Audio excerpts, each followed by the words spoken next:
Yamal Barselonada nech pul topishi ma'lum bo'ldi. Bruno Fernandes United bilan xayrlashdi. Husanov esa nimaga City tarkibiga tushmayotganligi ma'lum bo'ldi. Oxirgi videomiz chiqqaniga bir haftadan ko'p vaqt o'tib ketdi va qayerga yo'q bo'lib qoldingiz deb ko'pchilik so'rashni boshladi.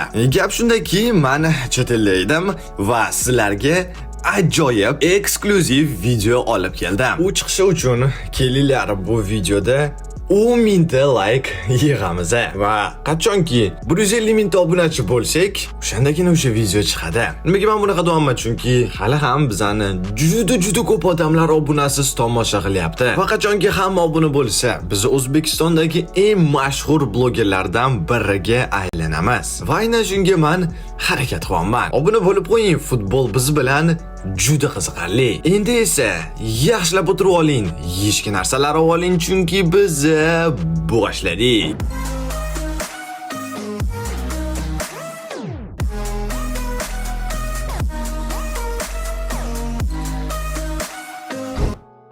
Lamine Yamal yaqinda Barselona bilan kontraktini uzaytirgan haqida video qilgan edik. Ammo endi bu shartnoma bo'yicha u nech pul topishi ma'lum bo'ldi. Keling bu raqamlarga bir ko'z tashlaymiz. Qo'limdan kelgancha o'zbek sumiga o'girishga harakat qilaman, ammo borgan sari keling tomosha qilasiz, o'zingizga nima demoqchi bo'lganligimni tushunib olasiz. Hop, yana bir bor. Yangi shartnoma bo'yicha 17 yoshli Yamal bir soniyada 1.26 yevro. Bu so'mda taxminan 17 ming. Bir daqiqada 76 yevro. So'mda nech pulligini endi ekranda ko'rib boraverasiz. Bir soatda 4583 yevro. Bir kunda 110 ming yevro. Bir haftada 770 ming yevro. Bir oyda 3 million 300 ming yevro va bir yilda 40 million bo'ladi. Bu albatta hamma bonuslarni hisoblab shuncha maosh chiqmoqda. Shu orqali Lamine Barselonaning eng katta maoshiga ega bo'lgan futbolchiga aylandi. Ikkinchi, uchinchi o'rinlarni bizni boshqa videoyimizda tomosha qilsangiz bo'ladi. Bu yerda barcha Barselonaning o'yinchilari qancha pul topishi haqida gapirib o'tganmiz. Agarda qiziq bo'lsa, bu videodan keyin bemalol ko'rsangiz bo'ladi. Umid qilaman, menda yosh, kelajakda futbolchi bo'lmoqchi bo'lgan obunachilarim bor va ularga, nafaqat ularga, balkimda hamma obunachilarimga shunaqa pullar nasib qilsin deb niyat qilib qo'yaman.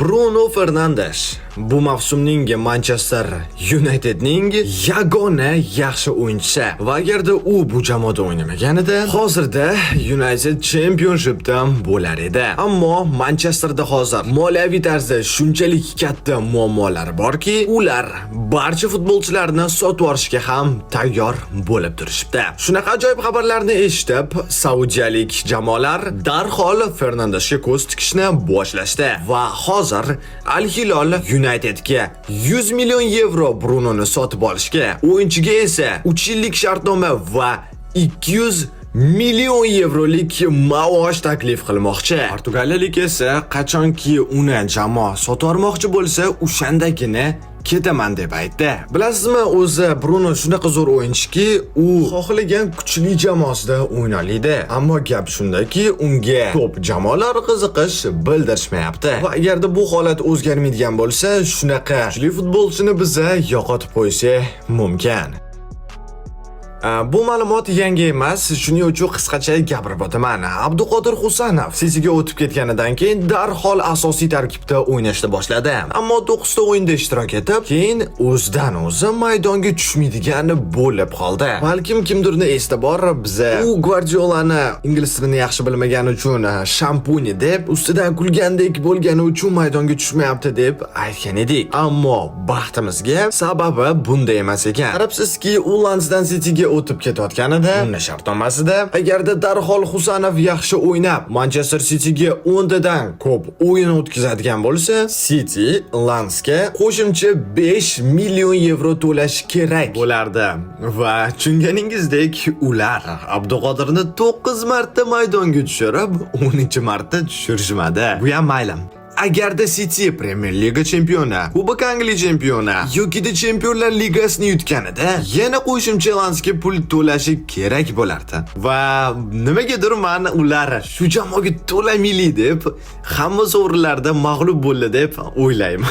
Albatta bu hazil, ammo rostdan ham endi xavotir olmasa ham bo'ladi va keyingi mavsumdan nasib qilsa hamma o'yinda O'zbekistonning bosh yulduzini maydonda ko'ramiz.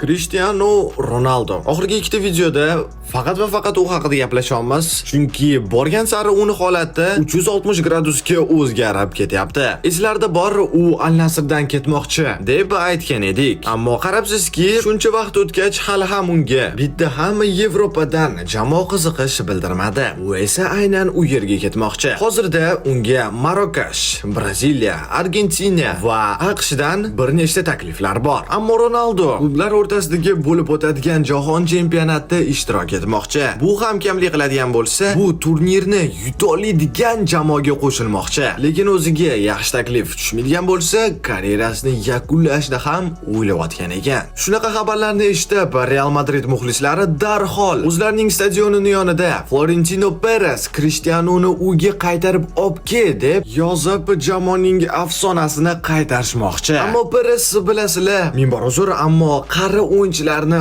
o'z jamoasida ko'rishni istamaydi va agarda bir nechta haftada holat o'zgarmaydigan bo'lsa, yokida Ronaldo majburan Saudiyada qoladi, yokida karyerasini yakunlaydi. To'g'risini aytsam, menimcha hamma futbol muxlislarning orzusi hozirda Ronaldoni bir amallab Real Madridga olib kelib, shu turnirda ishtirok ettirib, bir amallab Cristiano uchun shu jamoalar o'rtasidagi jahon chempionatini yutib, keyin esa yuqori darajada karyerasini yakunlasa, juda chiroyli hikoya bo'lardi. Ammo hayot har doim ham biz xohlagan narsamizni bizga bermaydi. Sizcha Ronaldoni shu holatida bo'lganingizda nima qilgan bo'lardingiz? Fikringizni albatta izohlarda qoldirib keting. Do'stlar, mana videomiz ham yakuniga yetyapti. Qanchalik ko'p like bo'lsa, qanchalik ko'p odamlar yana kanalimizga obuna bo'lsa, shunchalik tez yangi videolar chiqadi. Shuning uchun hammasi o'zingizlarning qo'lingizlarda. O'tgan videodagi o'yinchini ko'p odamlar topdi. Albatta bu Omar Marmush edi. Endi keling, mana shu futbolchini topib ko'ring. Har doimdek kanalimizga obuna bo'lgan va birinchilar qatorida to'g'ri javobini yozganlar keyingi videoda chiqadi. Shuning uchun qoidalarni to'g'ri bajarishingizni